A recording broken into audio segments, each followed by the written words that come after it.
Soal penanganan demonstrasi akan dilakukan penindakan tegas terhadap mereka yang melakukan penjarahan atau melakukan tindakan perusakan dalam aksi unjuk rasa. Sudah bergabung bersama kami di Kompas Petang, Komisioner Kompolnas Mas Yusuf Warshim. Selamat petang, Mas Yusuf. Selamat petang, Bung Yasir. Salam sehat semuanya. Salam sehat semuanya. Yang Anda baca dari instruksi ini seperti apa sehingga implementasinya dalam penerapan yang dilakukan oleh aparat keamanan ini tidak menjadi bola liar? Ya, tentu karena itu instruksi presiden ya tentu harus dilaksanakan. Tapi kan soal tindakan tegas itu kan tidak titik, koma ya. Bila kita bahas jika melakukan pengrusakan, penjarahan, tentu karena secara konstitusional tugas Polri menjaga keamanan dan ketertiban masyarakat, menegakkan hukum, melindungi, mengayomi, melayani masyarakat, tentu tindakan tegas itu dapat dipahami di dalam perspektif pelaksanaan tugas kepolisian itu. Di dalam hal perusakan, penjarahan kan itu dalam perspektif hukum itu tidak pidana.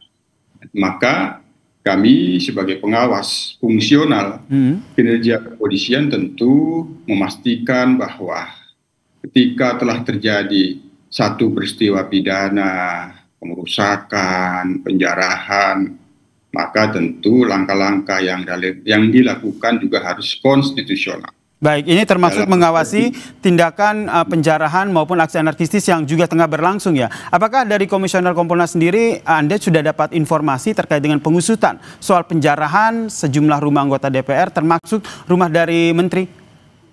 Ya, tadi saya melanjutkan, maka dalam hal ini konsep negara hukum yang telah dijamin oleh Undang-Undang Dasar Negara Republik Indonesia tetap harus dijunjung tinggi. Rule of law harus dijunjung tinggi.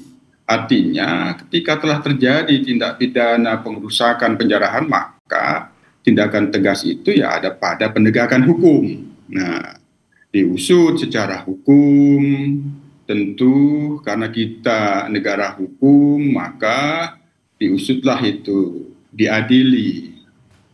Yang mereka itu apabila nanti sudah ya proses awal kan kalau tindakan tegas itu secara hukum kan diamankan, dilakukan proses hukum penyidikan, di situ ada di dalamnya penangkapan. Jadi itu Bung Yasir, ada komanya jika telah terjadi pengerusakan, penjarahan itu ya peristiwa pidana. Termasuk Kompolnas mendorong ya bagaimana para pelaku penjarahan, perusakan fasilitas yang terjadi selama rangkaian unjuk rasa ini untuk tetap diproses hukum.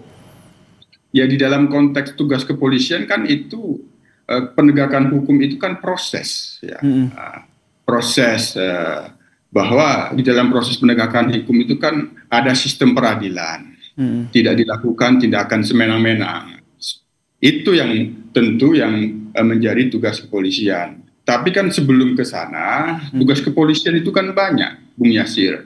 Ada preemptif, preventif. Nah, di dalam konteks itu kan perlu dilakukan pembinaan dan pencegahan. Nah, artinya pembinaan dan pencegahan ini untuk memulihkan situasi, mengendalikan keamanan dan ketertiban masyarakat secara kondusif sebelum ada peristiwa lain-lainnya yang menyebabkan terjadinya tindak pidana, pemolisian untuk yang membina, mencegah itu tetap harus dilakukan. Nah, jadi instruksi presiden sekali lagi memang harus dilaksanakan, tapi presiden sesungguhnya telah memberikan satu rambu-rambu yang dimaksud itu ada apabila ada peristiwa yang disebut perusakan itu kan pidana, penjarahan itu pidana, maka sekali lagi kami tentu sebagai pengawas fungsional, fungsi penegakan hukum di dalam tindakan tegas itulah tentunya yang mewujud.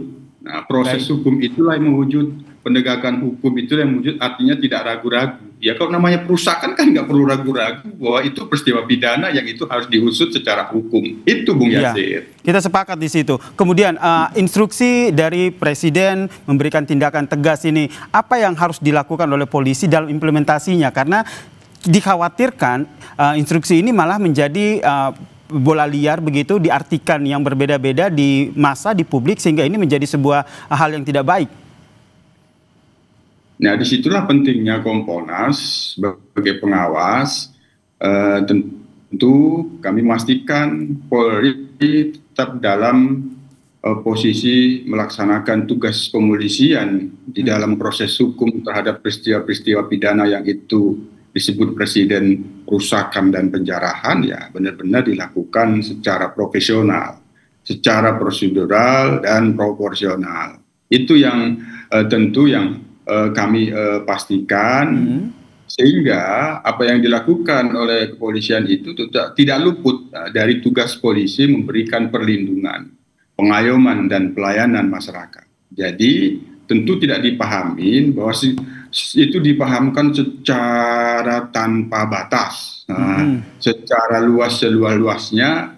Sekali lagi, apa yang dimaksud Presiden itu sebenarnya sudah memberikan satu batasan-batasan ketika terjadi satu peristiwa yang itu terjadi pelanggaran hukum, memang kan harus ditindak ya secara hukum, tidak dilakukan penindakan secara semena-mena, apalagi yang itu berkonotasi, bermuatan yang bisa dipersepsikan penyalahgunaan kewenangan. Itu yang kami terus pastikan sebagai pengawas fungsional menjalankan instruksi Presiden oleh Kepolisian Negara Indonesia, Bung Yasir. Jadi jelas ya, akan ditindak secara hukum untuk mereka yang melakukan penjarahan, aksi anarkistis, ini yang jadi fokus ya. Kemudian Bang Yusuf, kalau kita lihat kan ada beberapa warga yang melakukan penjarahan kemarin sudah mengembalikan barang-barang jarahan mereka. Ini menurut Anda penanganannya akan seperti apa dari polisi? Ya, proses hukum kan namanya due process model. Kalau kita di dalam sistem peradilan pidana. Due proses model itu kan ada sebuah proses di mana terlapor ataupun pelaku, terduga pelanggar, tersangka juga itu punya hak-haknya. Artinya ketika itu telah dikembalikan, nah maka kan itu menjadi barang bukti. Itu kan menjadi barang bukti bahwa telah terjadi satu pencurian misalnya. Sekali lagi Bung Yasir, kami memastikan bahwa tindakan tegas sesuai dengan yang dimaksud oleh tugas kepolisian yang di dalamnya adalah penegakan hukum, di mana hukum dilakukan secara profesional, transparan, dan akuntabel, dan ujungnya adalah keadilan. Jadi proses hukum itu ya kita pastikan tidak semena-mena, apalagi penyalahgunaan kewenangan. Kami terus mendorong proses hukum itu dilakukan secara profesional, transparan dan akuntabel. Itu Bung Yasir. Iya, itu yang kita dorong bersama ya, sehingga dalam pelaksanaannya pun akan sama-sama kita kawal begitu. Terima kasih.